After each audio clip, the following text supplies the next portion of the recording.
ये भिखारी जैसा दिखने वाला इंसान असल में एक बहुत बड़ा लॉयर है जो आज तक एक भी केस नहीं हारा। 6 साल पहले एक अवार्ड सेरेमनी में उसके ऊपर जानलेवा हमला हुआ। उस वक्त बीच में आके उसके पिता ने उसकी जान बचाई, लेकिन उस लॉयर की जान बचाते हुए उसके पिता खुद चल बसे। ये सब देखकर उस लॉयर का मानो दिल टूट गया था, लेकिन किस्मत को कुछ और मंजूर था। कुछ दिन बाद उस लॉयर की माँ भी चल बसी थी। इतना सब कुछ होने के बाद लॉयर का मानो वजूद ही खत्म हो गया था और वो खुदकुशी करने चला। लेकिन तभी एक इंसान ने उसकी जान बचाई और पहचान लिया कि इस लॉयर ने मेरी मदद की थी। लॉयर की खराब हालत देखकर वो उसे अपने घर ले आया था। एक दिन उस आदमी ने कहा कि वो लॉयर का फेवरेट खाना चिकन बिरयानी और कोक लेकर आएगा, लेकिन 3 दिन बीत जाते हैं, वो आदमी नहीं आया। भूख से मजबूर वो कचरे के अंदर ही खाना ढूंढने लगा, लेकिन तभी एक्सक्यूज मी, क्या आप सैम ब्राउन हैं?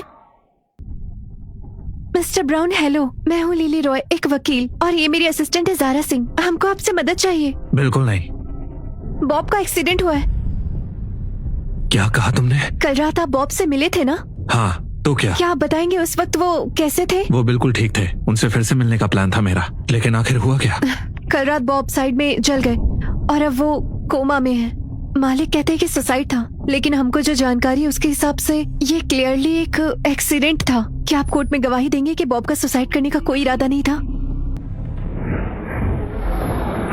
बिल्कुल भी नहीं। आप इतने बेरहम कैसे हो सकते हैं? हमें पता है कि बॉब आपका काफी अच्छा दोस्त रहा है और आप ऐसा कर रहे हैं, गलत है ये। ज़रा बस आशा करती हूँ कि आप उनसे हॉस्पिटल में मिले। दोस्ती के लिए इतना करना ही चाहिए। बिल्कुल भी नहीं, मैंने कह दिया ना एक बार। वाकई धिक्कार है तुम पर।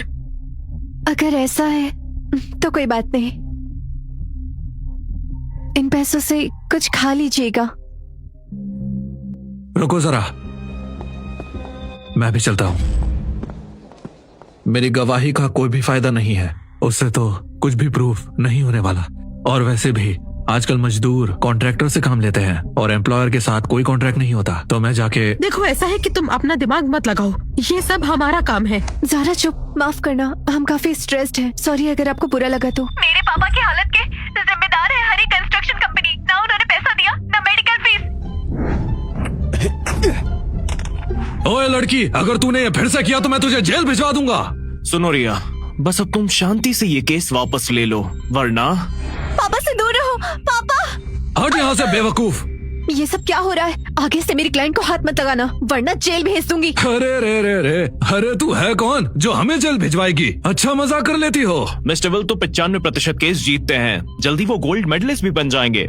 तुम्हारी हार तो पक्की है। ये जैक है, लॉयर एसोसिएशन का प्रेसिडेंट, और मैं वाइस प्रेसिडेंट हूँ। तुम हमसे लड़ोगी? एक झटके में मैं तुम्हारा लाइसेंस कैंसिल करवा दूंगा। ज़रा फोन निकालो और रिकॉर्ड करो इनको, यही है इनकी सच्चाई। वैसे लॉ एसोसिएशन किसी भी लॉयर का लाइसेंस कैंसिल नहीं कर सकती। क्या मिस्टर वाइस प्रेसिडेंट को इतना भी नहीं पता? ये तो शर्मनाक है।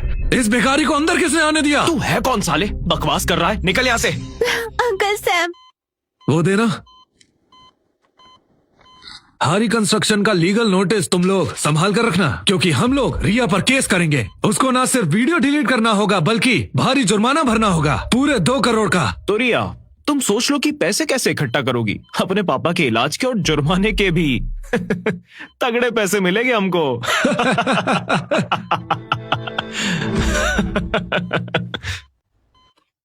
अब तुम्हारी उल्टी गिनती शुरू। अरे तेरी तो प्रेसिडेंट।